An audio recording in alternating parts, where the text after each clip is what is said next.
So hey everyone and welcome to the first lesson. Quick update here, this is an updated lesson. You guys will see me open Adobe Photoshop CC 2018, but the course is mainly created in CC 2015, which is not a big problem.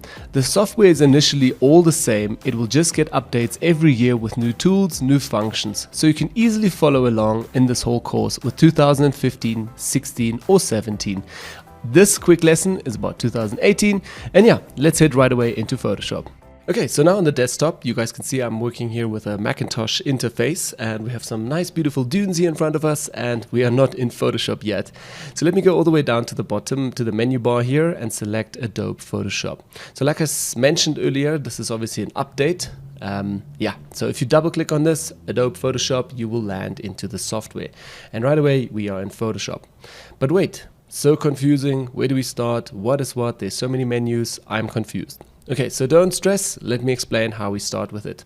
First of all, here at the top, you will see there is a software menu. Basically, with every program that you open, you have a menu at the top with file, edit, image, etc.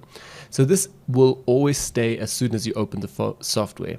Then underneath of this, we have an application option or application menu that works hand in hand with filters, tools, layers.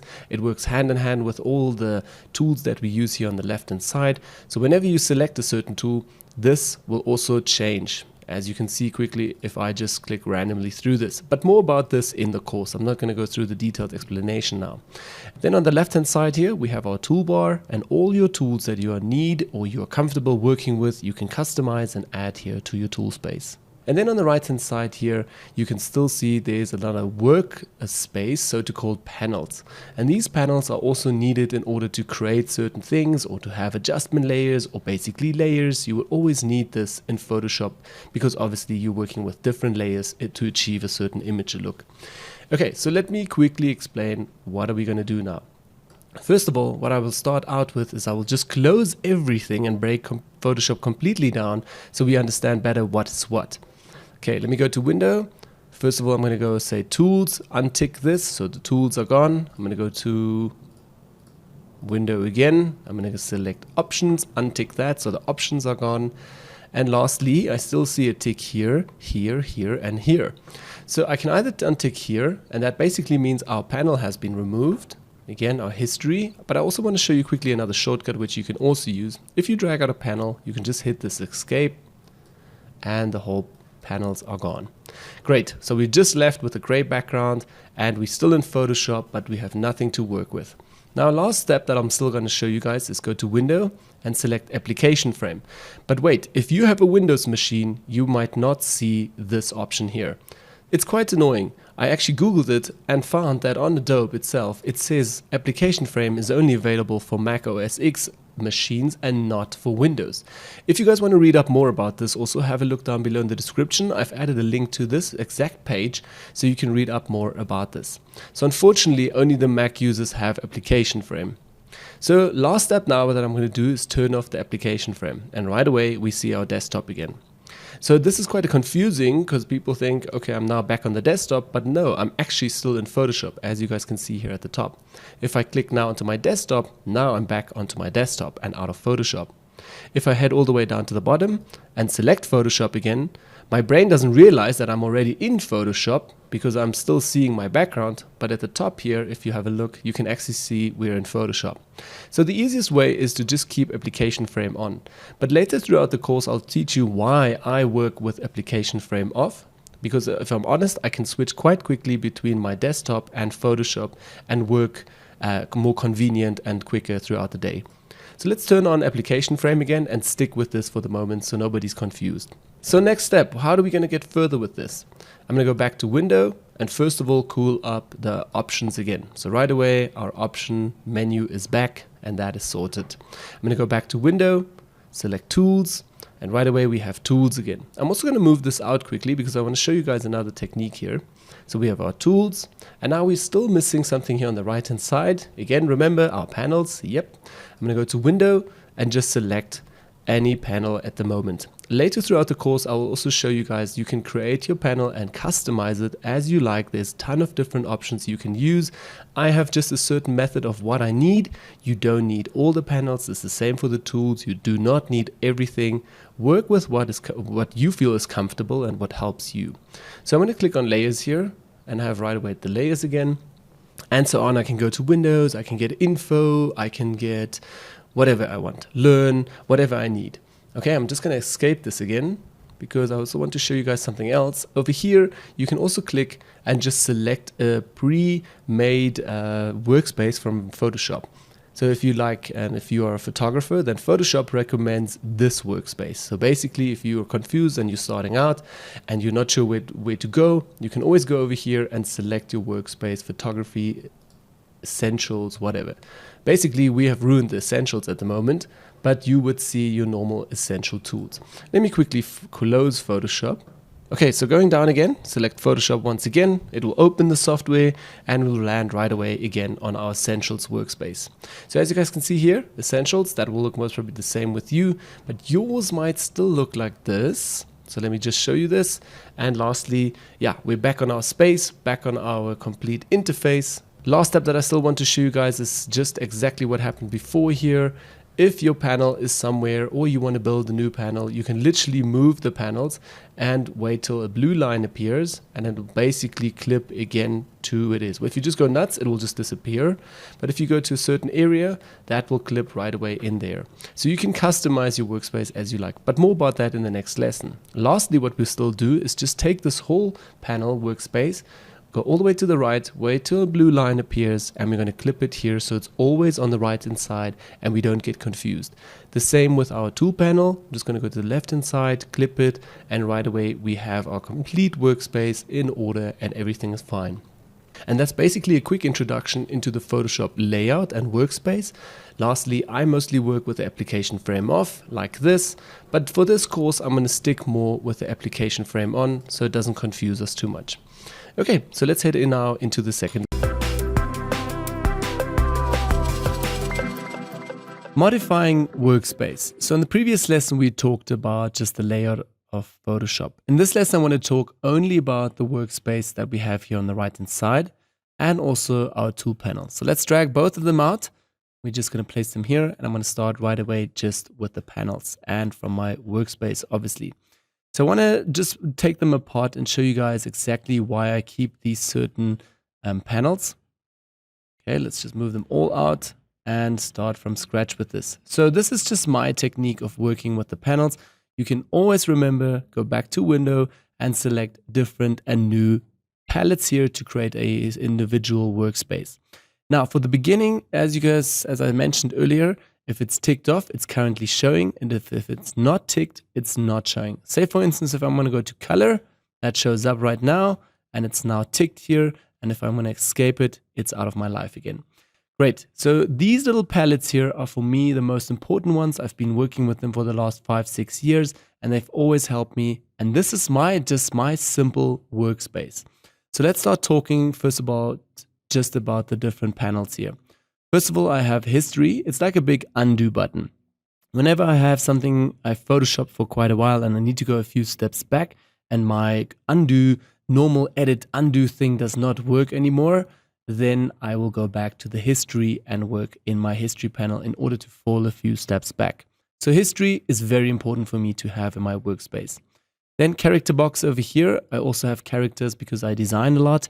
And when I work with text, I right away have all my text tools over here in order to change and enhance the text a little bit.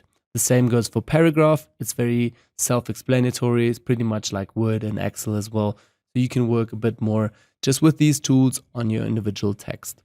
And then lastly, I do have info in here in order to get values for my RGB or CMY color codes and color ranges. So this is just something that you might do when you're a bit advanced and need specific color ranges. So you can easily hover with the eyedropper tool over the certain color to get the values. Now I drag these into this sequence and this sequence as well here. So history, character box, paragraph, and info. Keep those together in one palette box. And normally I have history always active as the first one. Then underneath of that, I have adjustments and navigator. Now, adjustments are very important later. If you're going to speed up your whole workflow in Photoshop, you might work more with adjustment layers because these are individual layers that adjust your image instead of working from the menu, which affects your images directly. More about that later in the course as well. It's a few different techniques how to work in Photoshop. For now, it's just essential to know that you have adjustment layers here and can work quicker with those. And also now the navigator. If you're a beginner, it's sometimes very frustrating moving in and out with Photoshop if you're not comfortable with the zoom tool or if you don't know the keyboard shortcuts. So for the beginning, it's very important to just have the navigator as well, so you can easily go to the navigator and here with the slider, zoom in and out. Again, adjustment is selected. I'm going to move all of this palette box and clip this right away to the history palette box. So for me, this is halfway my workspace. Then I have layer palette, channels, and paths. Now layers, you will always need layers because obviously you're photoshopping in a layer system. So you always need to know where your layers are and you'll need to work with layers. So layers is always important for me to have in my workspace. Then as well, channels, I'll move that also in here. Channels is more or less for me when I work later with my CMY color or even RGB colors, and I can see my individual channels that is just made up from all my red tones, yellow tones, purple tones, etc. to work quicker in those. More about that in the course later. And then also paths, let's move that in here. Once you get more advanced with working with the pen tool, paths also come in really handy. So let's clip this also again. This is my very simple workspace. Again, history, adjustments, and layers. All of that, I move to the right hand side and clip again into my layout. Again, remember, you can always change your workspace here and create something unique and different for every individual thing that you need in the future again here. Or if you want to right away now, create one and later save it. Let's also, before we go there, first talk about just the tools here. So you'll see here's the tool panel. In CS6 and CS5, this is pretty much standard and you are not able to adjust this or create your own little toolbox. So you will need to work with whatever Photoshop gives you. But in CC, you have these three little buttons here. I'm going to hit right click and say edit toolbox. And now I can individually create my own custom toolbox. It's a really great update for CC in order obviously only put in these tools that I like to work with. Obviously, everybody has a different workflow. So these are the tools that I mostly work with. I do not want to talk about the tools right now. That will happen later in the course. But for now, it's just important to see what type of tools do I actually have in my toolbox. So as you guys can see, I don't have everything in here because I don't work with all of these tools. So instead of pushing everything in there, only add what you really need. Okay, but once you get more comfortable with Photoshop, you might think, okay, I will use this tool too, or this tool and refine again your toolbox. Okay, once you're ready and once you have moved everything, so it's also very easy. It's just a drag and play system. You can literally just drag it in and out. And again, you guys can now see here is again the polygon lasso tool. If I drag this out again, it disappears from my toolbox. Once you're good with that, you can either save your preset here and then load it again, or you can just hit done for now, move this over to the side, and this is your layout. And now, very important, going over to the drop-down menu over here, and we have to now save this. So we're going to go over to new workspace, because you have finished your workspace, but you're now saving it as a new workspace. So we will save it here as beginner. Okay, so this is our beginner setup. And now also capture, please, panel locations with the saved in this workspace. So this means keyboard shortcuts, yes. We want to have the menu from the top, yes, and our toolbar here as well. Now, I didn't talk about keyboard shortcuts. I do not create my own keyboard shortcuts. I stick to the standard Photoshop keyboard shortcuts because they are always the same and I'm used to those. And I would suggest you get also familiar with the standard keyboard shortcuts. Okay, I'm going to hit save and right away, this whole workspace has been now saved. On the right hand side again, you guys can see here's my Rita Pro workspace or again the beginner. So say for instance, you open Photoshop and it looks like this and you're completely confused. Why is it different now? Then simply go to the drop-down menu and select beginner and you're back to your setup and to your workspace. Great, so that's one feature now that I wanted to teach you is just the workspace. Now again, we talked also earlier about this. I want to talk about the application frame that we still have active. Here in the background, we still have the desktop. So this is just the Photoshop desktop. If I'm quickly going to open a new canvas, which I'll teach you guys in a minute, this is what it will look like if you have a canvas open. So again, you'll have a little bit of a drop-down menu here. And again, you'll have just the canvas over here with also a little bit of a tab. So this is obviously your canvas now. You're working on your Photoshop file. And in the background, you still have the gray background, which is obviously the application frame. Now, if we go to Window and select Application Frame Off, you'll see it disappears and I have my background, my desktop background again in front of me. So I can easily now click on here and get back to the desktop, or click here and get back into Photoshop. So this is like kind of my workspace. I do not keep the application frame on because I'm always then in Photoshop. Then I always need to break down the complete Photoshop in order to get to my desktop and go back to Photoshop again. I rather work like this, application frame off, and I can now switch easily between desktop and Photoshop. And now when I start working just in Photoshop, this obviously becomes irritating later. So what I do is press the keyboard shortcut F in order to go also into a kind of an application frame system. So now I do have the Photoshop background in the background and also the desktop, and I'm not distracted by my actual computer desktop. If I hit F again, I go in the complete full screen mode and Photoshop blends it out the whole workspace and the layout, and I can only see my image, zoom in, zoom out, etc. If I press F again, I'm back to my normal Photoshop mode, again without the application frame. Also in CC, you will have these little buttons here on the left hand side in your workspace. That also means if you click here, it does exactly the same like the F, the full screen mode. And if you click this again, it even gives you a warning. It's going into the full screen mode now. So when you want to get out of this, press F again or escape. So say full screen mode, great. And now I'm going to press escape and I'm back to my normal setup. So this depends completely on you. If you like the application frame and if you want to work like this, if you have more canvases, obviously they will show up here, or if you want without application frame. That is totally up to you. I am a person that works like this and just hits F every time I start photoshopping, and I'm happy now and I can start. So that was all about just modifying your workspace. The next lesson will be now about the menu and running through the menu a little bit.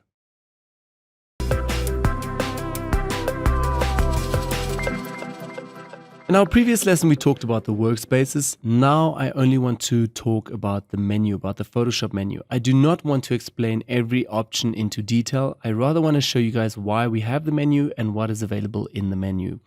All right, let's move all the way to the top. Here you guys can see this white line with a few options. This is the menu, pretty much as with every program. All right, so let's go right away to Photoshop CC, and you'll see some texts here are dark and some are grayed out. So this means this is available, all the dark ones, and the grayed out are not available right now. They are available if you have selected a canvas or a certain layer, and sometimes the options are just not available because you haven't selected the right layer. If you have selected the right layer, these options will get available. All right, so let's have a look here also. You can see there's a ton of options here that are grayed out because currently we have nothing open and we have no layer selected whatsoever. But that is fine. For now, we don't need to worry about that. I just want to talk roughly about all the sections. So let's start right away with Photoshop CC. Photoshop CC, it's all about the software again. Like you can see, about, preferences, service, and quit Photoshop or even hide. One more thing to mention in here right now is the preferences. If you're completely new to Photoshop, you do not need to play around in here. It's maybe something for the future. But for now, it's just good to know that your preferences are all set in here. And if you need to change something because you don't have performance or something, you'll need to go to performance and change it here. Or if something with file handling does not work on your side, Google about it. Google about what software you have and also what version of Photoshop, and then add your specifications in here. But for now, it's just good to know that the general preferences are here. And when you're a beginner, you don't need to worry about this interface at all. Okay. Let's go back to File. I also, like I said, I don't want to go through every single option. It's obviously self-explanatory. You just need to read what's on here. Basically, under File, you can again create new canvases and do a lot of things with canvases or individual layers. Also quickly want to go to automate, batch process again with a few layers, create a PDF presentation, lens correction, merging to HDR, or even contact sheets. That's all available also under here. Like I said, I'm not going to talk in detail about every option here. Throughout the course, we'll often go to the menu and work with it. And then through that, you will learn the menu in and out. Because at the beginning, it's not really necessary to know every single button in Photoshop. If we go to edit, you guys can see this has a lot to do with current layers. If you want to copy, paste, fade, align layers, blend layers, or do something certain with this. Also, one more thing down here, color settings, keyboard shortcuts, menu, and toolbar. So these 4 options are also pretty interesting, also assigning profiles. More about that later in the course. And after this lesson, I still want to touch base quickly with the menu option down here. Let's head over to image. Again, image has everything to do also with layers again. What type of mode are you currently working on? What is your image size, the canvas size, if you want to rotate, if you want to crop, trim. Some of these tools that are in here are also available from the toolbox on the left hand side, but often it's a kind of a preference wherever you're going to go to the toolbox or into the menu bar. All right, so again, like you can read here are also a few more options that you can use on your individual layers. Now let's head also back to layers itself. This has to do more with the layers in the layer palette that you will have later here. Say for instance, you want to fill a certain layer, you can also do this option from here. You want to create a layer mask, you can do this option from here. Or if you're going to group layers, ungroup layers, lock layers, link layers, merge layers. So every option is also available in here. But remember, Photoshop has many different ways of how you can work. You can either just work with Photoshop shortcuts, with the keyboard shortcuts. You can either work just here on the right hand side with right click, or you can work from the top menu bar, or again, you can also work from the toolbar. I'm dedicating another whole lesson just on that in the future on this course here. It might come in one of the next few lessons. So there are a few ways how to work with Photoshop. So it's not important to always know that which buttons are all in here. Let's also go to type. Again, type extruding for 3D or create a work path, convert to a shape, rasterize type layers, everything that has to do with the type layers as well. Then under select, everything that you're doing with marking tool and big selections in Photoshop. In Photoshop, you are mostly working with selections and cutting things out, copy pasting, adding. Selections then come in really, really handy. So a lot of selections, it's good to know that a few options are here, like deselect, select, inverse your selection, find other layers or the color range of the layers, or even modifying your selection, transforming, load and save. A lot of different options. Like I said, throughout the course, we'll work a lot with the menu and you'll get to learn it even better. Under filter, again, it's a whole filter library here from effects on Photoshop. So you can apply certain effects and filters to your images right away. It obviously says already filters. Again, you can also work with blur, distort, noise, sharpen, video effects. Down here, we also have plugins. These you will not have. I added plugins into Photoshop. So these are external plugins from other softwares and they are not included into Photoshop. You need to buy those and install them into Photoshop separately. But again, showing you guys a whole filter library here. 3D, obviously, everything that has to do with creating 3D shapes, extrusion, anything that you want to do, layers, it's all under the 3D tab over here. This is a complete new section to CC and also CS6, and it goes way deeper into animation and stuff. So if you're into this, yeah, you can work in here. For photographers, it's not so necessary right now. Under view again, you obviously have everything that has to do with your canvas. So zooming in, zooming out, fit to screen, screen mode currently, what do you want to show on there. Also rulers, so you can see the rulers here. Currently we don't have rulers because we don't have a canvas, right? So rulers over here, lock guides, clear guides, you can create new guides, lock slices. So a lot of few options again in here. Under window, we also worked with that in the few lessons now. Window, you'll find again everything that has to do with your layout and interface of Photoshop. So like adjustment layers, or you want to have now, say for instance, the color palette, then you select the color, and over here you have a new panel again. So window, whatever you see on your interface will be under window. You can also choose your workspaces here again in case you lost this application, extra extensions if you have some. So basically a few more options with this. And under help again, you can also find what's new, updates, you can read up on online help, or you can even search here with your question as well. Or some other things like signing in and signing out of your cloud-based.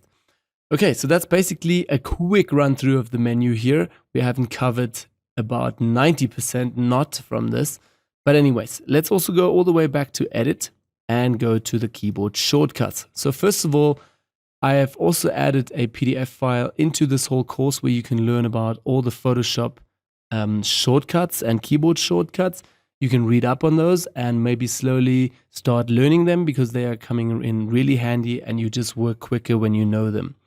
Now, if you want to create your own, you should go in here to the keyboard shortcut, application menu, panel menu, or your tools. Say for instance, we're going to start out with tools because it's easier. You can see the move tool, it's a V. So if you click on this and change it to your own preference, you can do so. Change it over here. The same goes for the panel menus, whatever you have here on the right hand side, or again, application menu right in the top.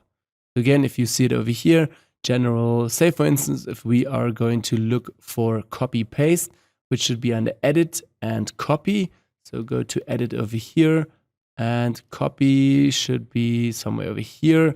So Command plus C is copy for the Mac users. For Windows, it will most probably be Control plus C.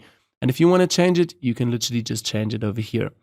One more thing, I have never changed my shortcuts because I don't believe in that. I stick with the Photoshop shortcuts that Photoshop gives one because they are very good already. Let's head back here to menus. It's also under edit, the menus over here. So basically application menu or panel menus as well. So say for instance here, let's go to brushes. You have a few brushes over here and you can also now change off the visibility or not. Let me actually show this to you guys under the application menu. So say for instance here under file, we have new right now. If I'm going to open file here, I can now see that file here in my menu is already red highlighted and it's visible. First of all, I can change this to none. So now it will change once I hit OK. And I also turn off the visibility. Let's hit OK. If I go now to file, you will see that that is gone, the new. So I don't have new anymore in here and it's not red. Let's go back to edit, menus, and turn this on again and keep it to none. Hit OK again. Go back to edit, file, and there we have new again. So you can also clean out your menu if you like to and erase a few options that you never use in order to make Photoshop simpler in order to work quicker. The only thing that I do is actually not turning off the visibility. I tend to add colors to certain things. So something like new will get a red. And say for instance, something like under filters, I work a lot with Liquify. This should be maybe blue. Then also I work a lot with select, modify. So I'm going to search for select over here. Go all the way down and find modify. There we go, modify, and change this also to an orange. And once I've done all of my steps here, all of the important things that I need to do, I'm going to hit OK, and right away it will be accepted. Again, under File, New, you can see the color is also changed in here. If I go to Select, Modify, it changed already. If I go to Filter, Liquify, it has changed the color. So this helps me when I work later in Photoshop and I quickly need to go to Liquify. I can just go up, Filter, I don't need to read, oh, the blue one, Select, and great, I have my tool. So this really helps me to just speed up on my current Photoshop workflow. This is not so important when you're starting out, but once you have established a good working base with Photoshop, I would go in and change this and customize this to your own preference.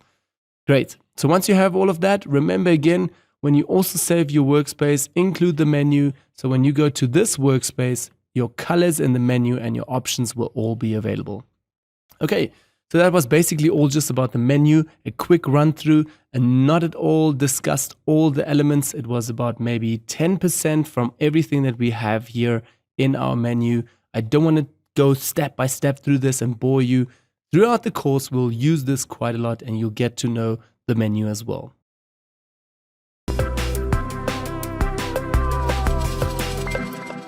Let's get started now with Photoshop with opening a new document. So first of all, if you're in CS6, it will look like this, and you're able to go to File and New, and over here create a new canvas. If you're in CC, it might look like this. So first of all, in CC, you'll be given a few options here to select from, so in order to get already the same or right canvas size. If you want to create your own, you can simply hit here on New, and right away a window will pop up, and in here you can adjust everything to create your own canvas. So at the top, instead of having the name test here, you first of all have to type in a name. This is not so important because you can always rename it when you save again. For now, I'm just going to write here beginner. So that's our beginner canvas. Document size. You also have a few options to select from: US paper, international paper, photo, web, and certain things. So if you select web, it already changes down everything and saves it also afterwards as a small JPEG or PNG file for web. So as you guys can see, the image size is really nice and small. So the document types here already gives you a little bit of an indication in which direction you want to go. So I'm going to go with custom now. And first of all, create again under width and size here my own thing. One more thing that I wanted to show you was international paper. And over here under size, we can right away select A4, A5, A6, and so on. So right away you have the right paper, right canvas in front of you. All right, let's go to custom. And under custom, first of all, you can see here's the width and height. So you can change this manually. And as well, you want to have this as millimeters, points, centimeters, inches, or pixels. I mostly work with pixels. So for the beginning, pixels should be fine for you too. I'm going to create now a preset for YouTube. So basically 1920 by 1080p full HD resolution with also resolution set to 300 dpi. So pixels per inch or dots per inch. Again, it started at 240 is good high quality, to 300 is a really top high end quality canvas size and also resolution obviously.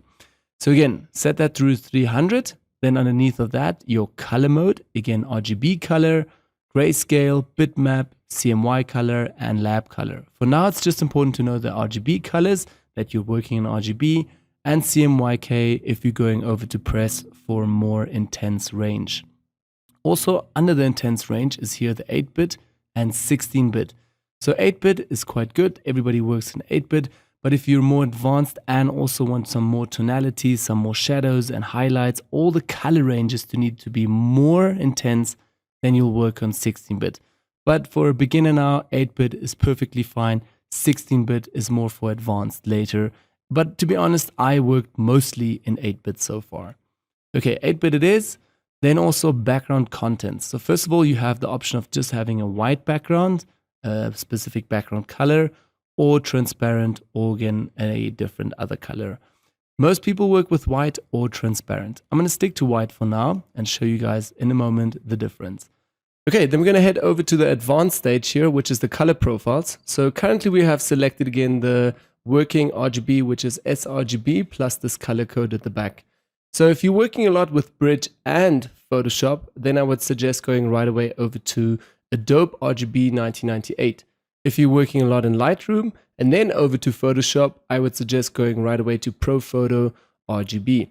So in my case, I'm going to work a lot in Bridge and then go over to Photoshop. So it's again Adobe RGB 1998. So that is set first of all. And then also in lesson 36, we're going to go more into depth in the color profiles. Okay, and then also square pixels. Don't even need to worry about this. Stick with square pixels all the way. Maybe if you get advanced and you need to do some certain presets again, you can also work with these down here. But for now, square pixels is fine. Now, last step, I'm going to hit OK to show you guys quickly. Now we are over in Photoshop and we've created a brand new canvas. As you guys can see, it's here as a sub-tab. I can now move it around, still have my application frame on, and this is my first canvas. And it's also a white background. Let's go back to New, under File, and do the same process again, just this time I'm going to select a transparent background. Hit OK once more.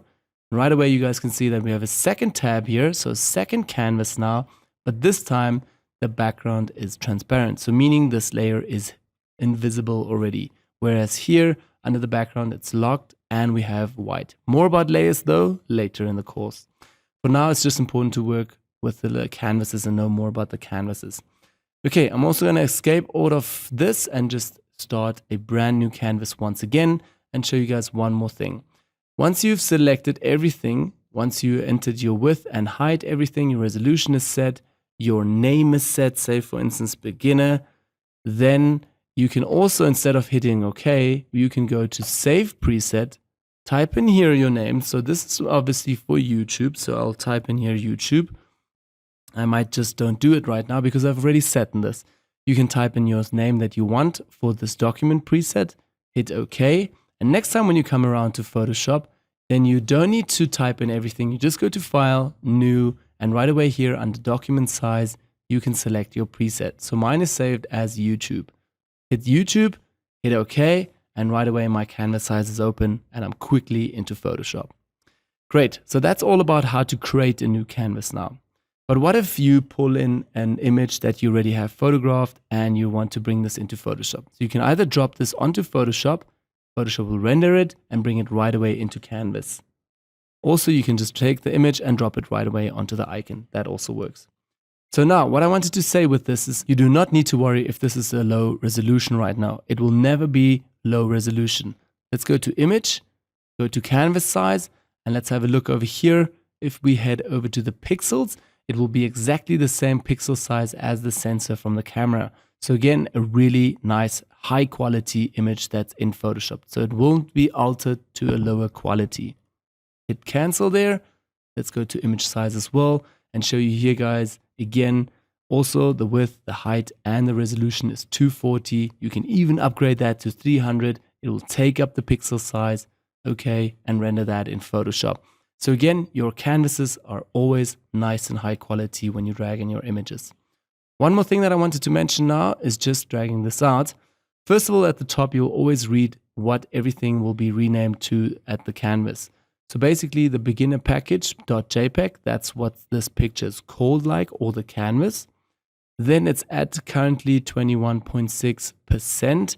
So you are zoomed in or zoomed out. The further I zoom out, the smaller it gets. It's kind of like moving away from the computer, but it's not altering anything from our resolution. The same if I zoom in.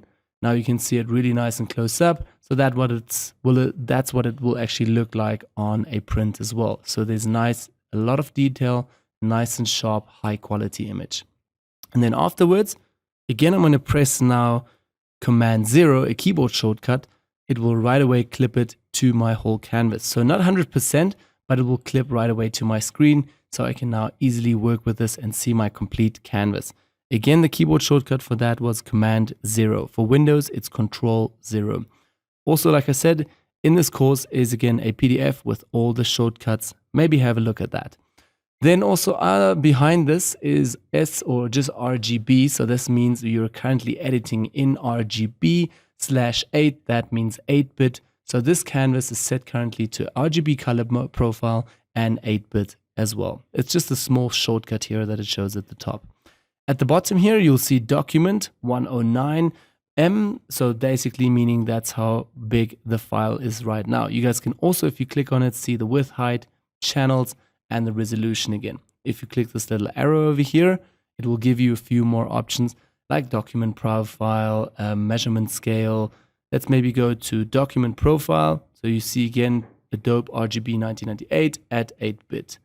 Let's go maybe to document dimensions that we had previously. So centimeters, so it changes here as well. And once you save an image, it will also show down here the process of saving, but more about saving an image later.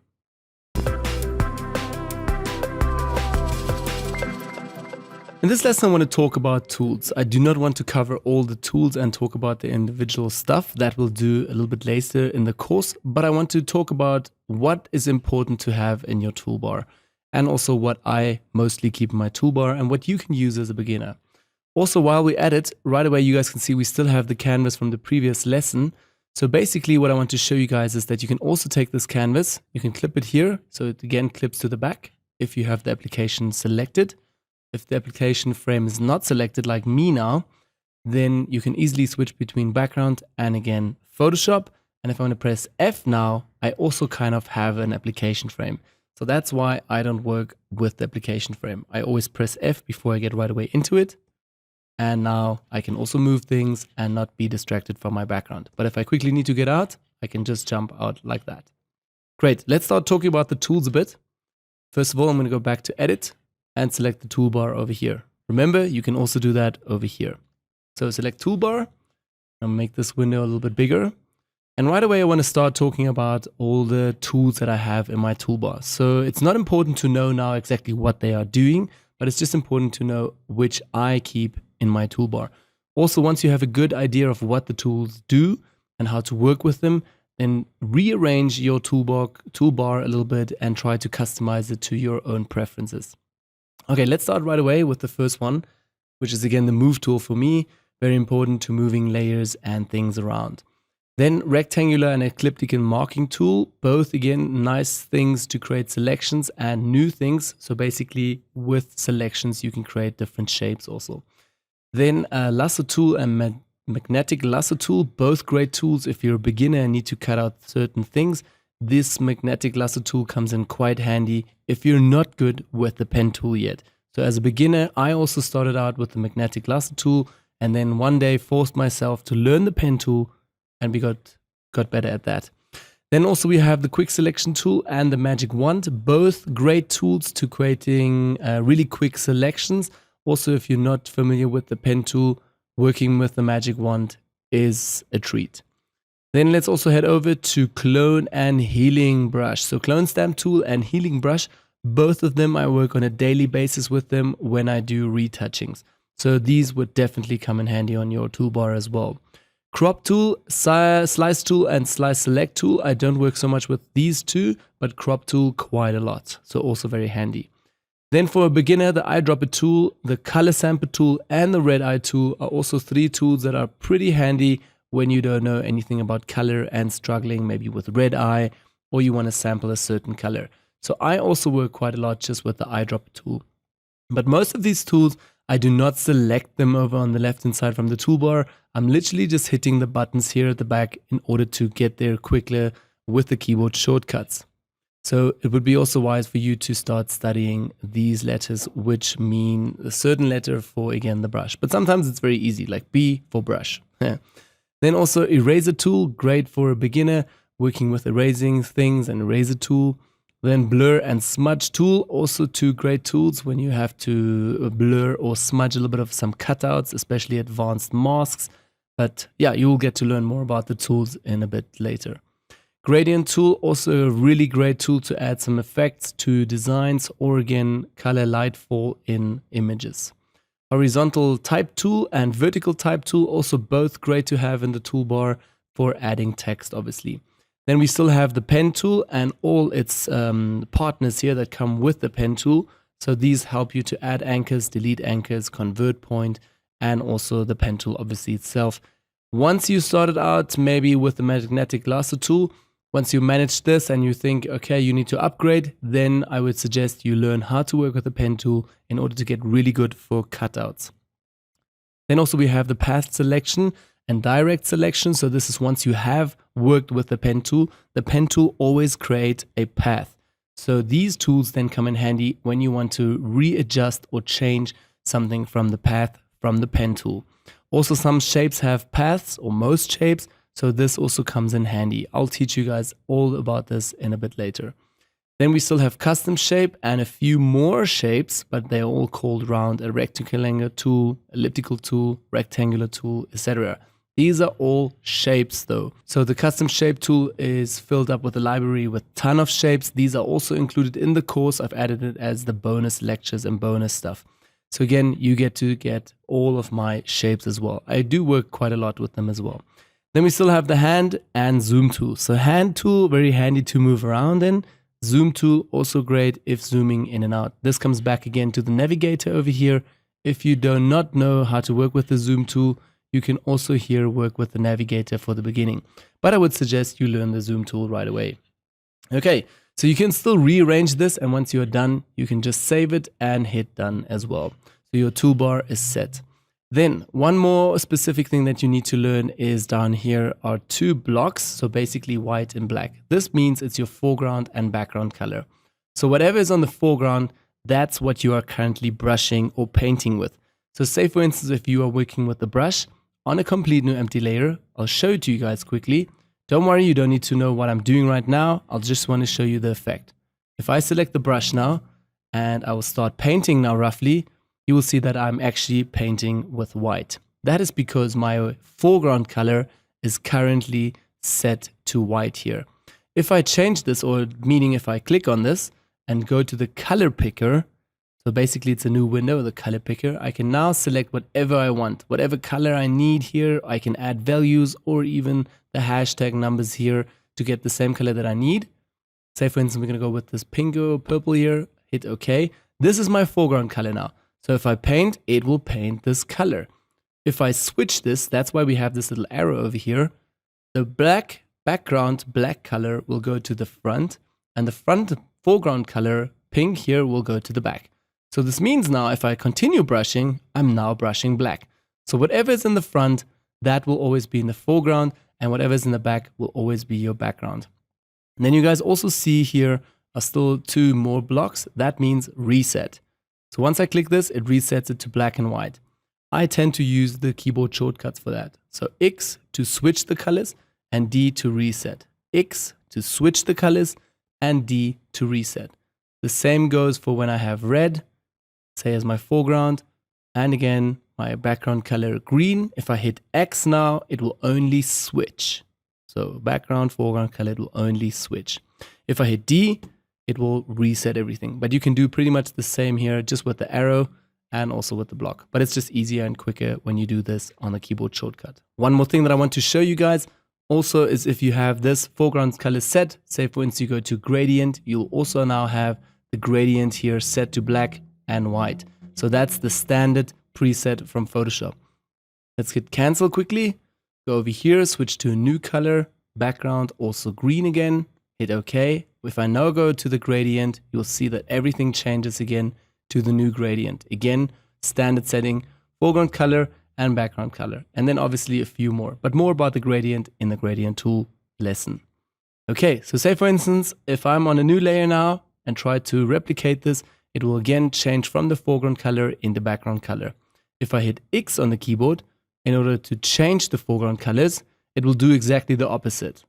Bam, green top, red at the bottom. But more about this in the gradient tool. For now, I just want to delete everything again and just want you to understand that if you press X, you change the foreground colors, and if you hit D, the foreground colors change again. And the foreground colors are always the colors that Photoshop paints with in the foreground or the background.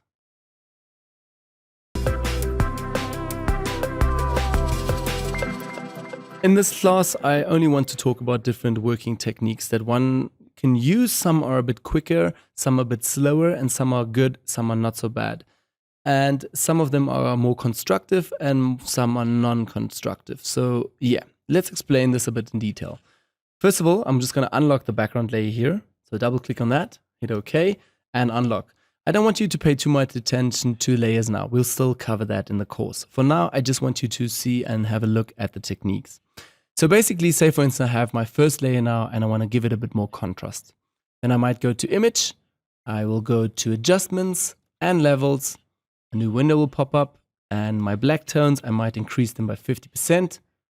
Hit OK, and right away we have the technique. Great. So I've got my end result and I keep on photoshopping for a while. After a while, I'm trying to think, well, I don't like the contrast. I need to remove that again. Okay, so then I need to go steps back, but I can't because this has been saved directly to my layer. So it's not so nice. Okay, then I need to start from the beginning again, which is a waste of time. What if we actually go a step back now? So the history panel already comes into action. We've talked about the history panel here, going a step back. What if you go to layers, go to adjustment layers, and over here, select levels. First of all, it's going to be renamed to a new layer. It's going to call levels 1. Yep. Okay. A new field pops up here, a new palette, properties. So we actually forgot to add properties to our workspace, but I'll add it now. I'll just drag it in here and move it to the center. So when I work with adjustments, I'll always have my properties here. Great. This time around, again, the black tones here, 50%. Hit OK. And right away, we can continue with our Photoshop. We've got the same effect, but this time we have a certain different workflow technique. This time we have another layer on top. So if I'm going to continue now on top of that and create a few more layers and keep on photoshopping, I can later then just go back in and kill this layer or delete this layer completely, and my effect will be removed. Great. So this is a better workflow technique, but I can now obviously do this from the top here with new adjustment layers over here. I can also do this with adjustments from here. So my shortcuts. So basically I can create the shortcuts over here, a new levels adjustment layer. It already has been applied. I can say 50 over here, and we have the same effect again. Again, more contrast. But this time we went from here, not from here. And now there's another thing. I can also go down here to the adjustment buttons, select it, go back to levels over here, do the same process again, and right away we have the same effect. But applying different areas and going into different areas in order to achieve this effect. I want to show this one more time. 50. So yeah, as you can see now, this one was from our top menu bar. This one was from our palette bar here, again from our adjustment palette. And this one was again here from our layers palette, from down here from the adjustment buttons. So again, as you guys can see, Photoshop has many different ways and many different areas where you can create the same effect. So basically meaning you can either go from the menu, from this, or at the bottom. It all depends on you. Whatever you want to choose to in order to have a quicker workflow or love working with, that is your first choice. Like my choice is always the adjustment layers over here and then sometimes down here. I never tend to go up here to layer new adjustments, just taking too long. This is way quicker over here. So just again, when you watch tutorials or when you see different people Photoshop, some people tend to work from here, some people work from here, and some from here. There's no wrong or right. You have to decide on yourself what way you want to choose and what is better for your quick workflow. And this was only an example here with levels. You can obviously do this again with some other adjustment levels, layers, again like curves, exposure, photo filter, channel mixer, all of these, you can always do it with different techniques. And that applies also to something like the gradient tool. You can find it over here and adjust it. You can find it over here in the menu, and you can also find it down here in the adjustment buttons. So again, Photoshop gives you many different ways from where on you can work in order to speed up your workflow.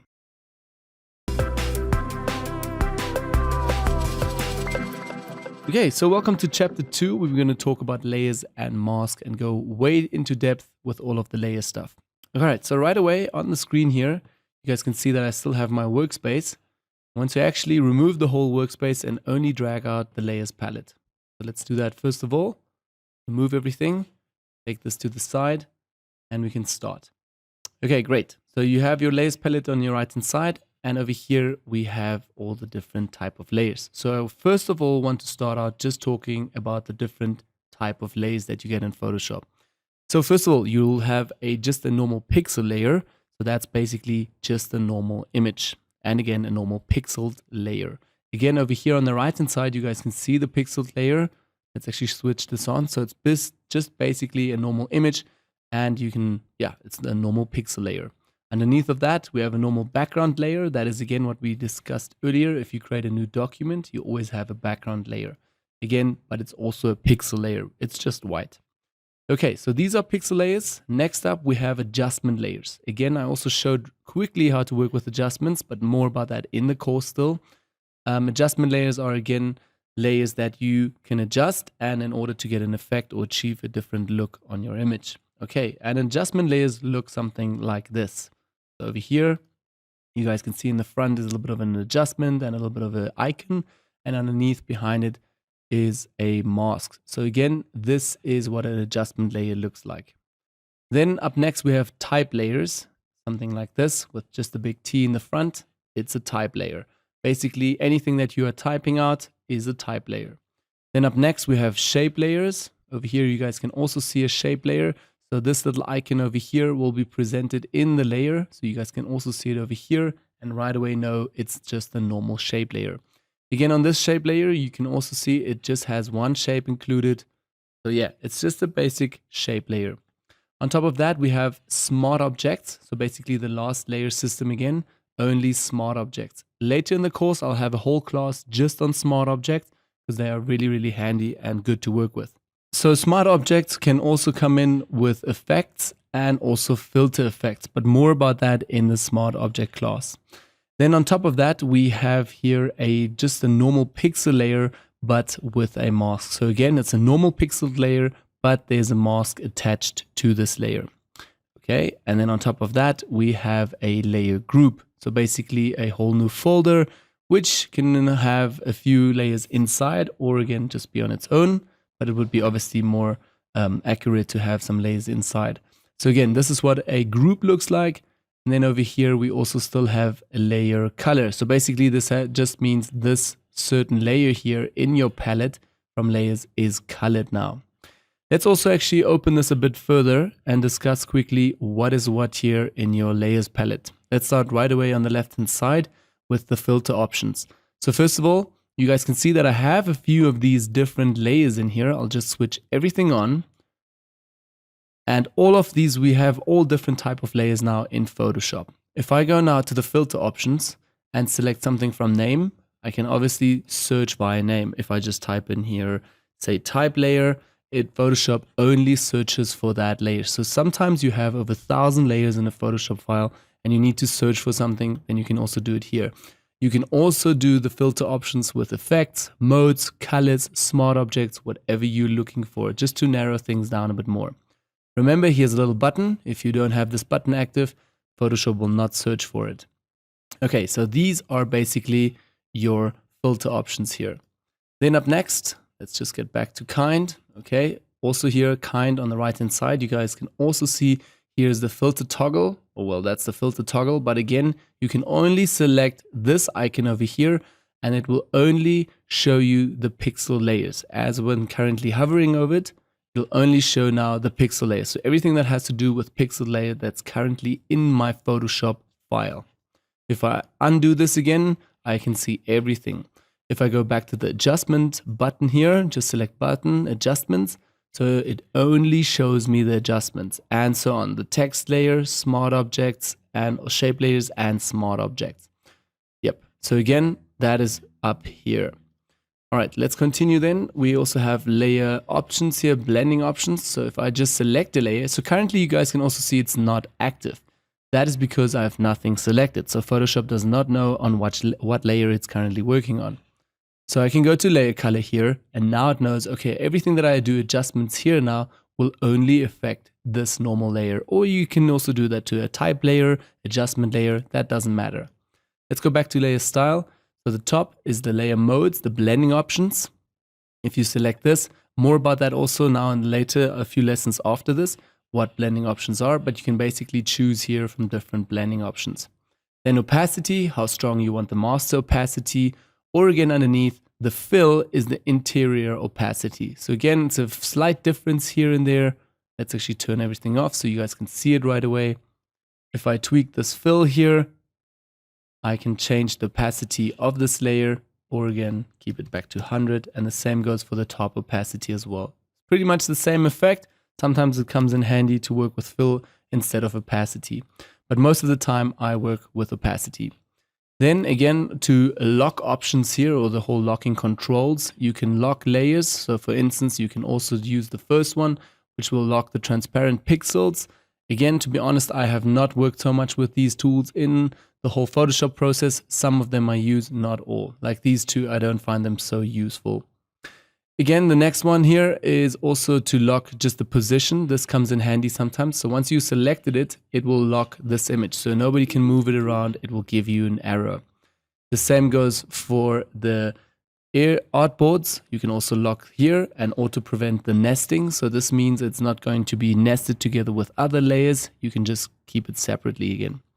And also obviously the typical lock layer, as you will always see with the background layers. If a layer is locked over here, you cannot work with it. You cannot do anything with it. It's just completely locked. You will always get an error. So simply just select the unlock button here again, and it is out of the locking system again. The same goes for the background layers. I normally, when I open a new document, right away click on this and just get out of the locking layer. Great. Then up next, you understand all this locking system.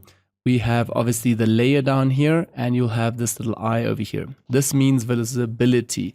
So you can toggle this on or off in order to see certain layers or to work with certain layers, have certain effects. Okay, so that's super easy to understand. Then on the right hand side, we still have a scroll function here. We only have a few layers now. So normally there would be a ton of layers. Then you'll also have a little bit of a scroll function to go up and down with the layers. Then also here we have obviously in the layer the thumbnail so that you can have like a little preview. In order to change this, you can just on the layer here, on the picture, on the thumbnail, right click, and it will take you into some more options just for this layer and for obviously the thumbnails for the layering system. So you can do this as small, and then it's really nice and small, or you hit right click again, say medium. I'm going to go with large now, so you can see things a bit easier in your layer palette. Then as well, you can clip those to other bounds, but I haven't worked so much with this, to be honest. I don't need that. And down here are all the colors. So say for instance, you have a few layers that are all the same process, then you can give them all an orange color, for instance. Let's actually do that. I'm going to hold Shift on the keyboard and select all of these layers here. You just click the layers and hold Shift on the keyboard. Now press right click and say orange. And now right away, this section is most probably about a certain effect and it's all in orange. I can also go back and say no color. Also remember, on every single layer, you can always hit right click in order to get into some more options and effects again. Okay, let's continue now. At the bottom here, we still have again the group that I talked about. Smart objects we'll cover in a little bit. What are these effects and why do you see it underneath? It's basically you have again your normal smart object layer, and underneath you can see the effect that has been applied again with the eye to make it visible or not. So you can just switch it on or off. Then also let's talk about a very, very important point which I haven't mentioned yet. Whatever is at the bottom, you kind of have to imagine it's like a patty on a burger. Whatever is at the bottom, that's what you currently see. When you stack something on top, that's what you currently see. So when you stack something on top, you'll always see the top part.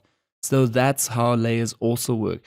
So at the moment, we just see the layers group here at the bottom. Let's move this a bit to the side to explain it a bit easier. You guys can see here's the picture and the layers. So I currently see this because this is all switched off with the visibility. Now if I switch on background layer here, once I switch it on, you'll see now that we only see white. If I go to pixel layer, we only see pixel layer. Then the effect takes in type layer, then the shape layer, and so on. Whatever is on top, like you can see here, even if this is typed on the top, and now you have again a normal layer over it, once you select it, it will again disappear and you'll only have that layer. So whatever is stacked on top is currently visible, even if the top. Okay, great. Let's also talk a little bit about the buttons down here. First of all, down here, again, layer links. So basically you can link layers together in case you want to move them or unlink certain things. So say for instance, if I want to link the pixel layer with mask with my layer color, I can just with Shift again or Command. For Windows people, please press Control when I say Command. So Control, these both layers, I want them together to be linked. So they are working together. If I move them, they will always stick together. So I can select the layers and now just simply go down here in order to link these layers. So I'm just going to hit link and now they have this little icon here at the back. This means now if I move this, see whatever I do with it, they will always be linked together and the effects, or if I move them around. You can also simply just click again to unlink. Great, so that's the little link button down here.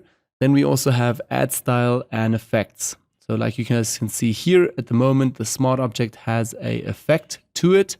On the right hand side, you can also open and minimize this. Again, to see effects. And if you click down here, you'll get to the effect menu. More about that later in the course. Then as well, we also have masks. So let's maybe go to just the normal layer color.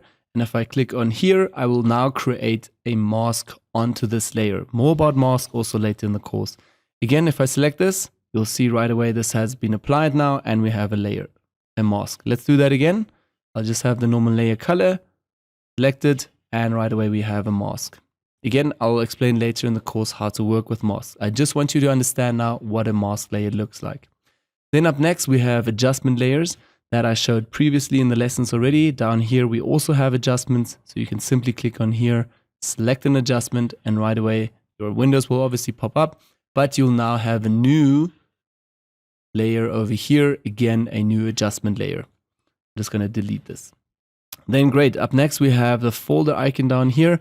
You can either just go somewhere randomly into your layers palette and select a folder. So basically clicking down here, create a folder. You can now rename this to, maybe I'm going to rename it to test.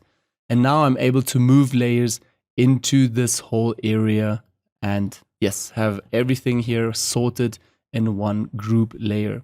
I can also right click and give this a red color. And once we open this, all of these layers again have a red color attached. Also, what you can do, what I mostly do, is I select these layers. Let's just drag them out again. Also hit right click, give them no color. Okay, so they are not now in a group.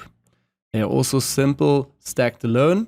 So what I do is with Shift again, select all the layers, or with Command select whatever I need. And then I go back to the group icon here, select it, and right away Photoshop puts all of those current layers into a group. That's one way of doing it. Or again, there's another way. Again, I'm referring here back to shortcuts. So basically Photoshop keyboard shortcuts. Let's just drag everything out. I'm going to delete this group quickly. If I select all these layers again with Shift, I'm going to press now Command and G together. And once I hit Command G, Photoshop knows this is a keyboard shortcut. Put this together in a group. Great, so now we already have a new group here. Or I can hit Command Z to undo that again. So keyboard shortcuts, very essential. Okay, let's remove test. You guys can also see when I just hit delete, things will be deleted. Now, let's get back to the next icon, which is over here. So this is the new layer icon down here. If I select this, you'll see right away we have a transparent new layer and a new empty layer. So we can now work on this with brushes, text, whatever we have. More about that also in the course. I just want you to understand this is a new empty layer, and that's how you can add more layers as well. Then up next is again the dustbin here, self-explanatory. It's again the delete layer. So you can select a certain layer and hit this to delete. Yes, you're sure you want to delete? Yes, and you deleted it. Or like me, you can also just hit backspace on the keyboard and you right away delete layers. So that's a little bit easier for me. The same goes again if you have groups available here and a few layers. You can just select this, delete on the backspace, and backspace again, backspace again. So that's how you delete it again. Right, so now you know all the little tools over here. Last thing that we still have is the layer menu at the top. So again, a few more options here, which we also most probably cover in the course still throughout. Again, this is just like a right-click function in order to work quicker again with your workflow. So something like new layer is also available here. It's also available in a keyboard shortcut or down here again. So like I said earlier in the lessons also, many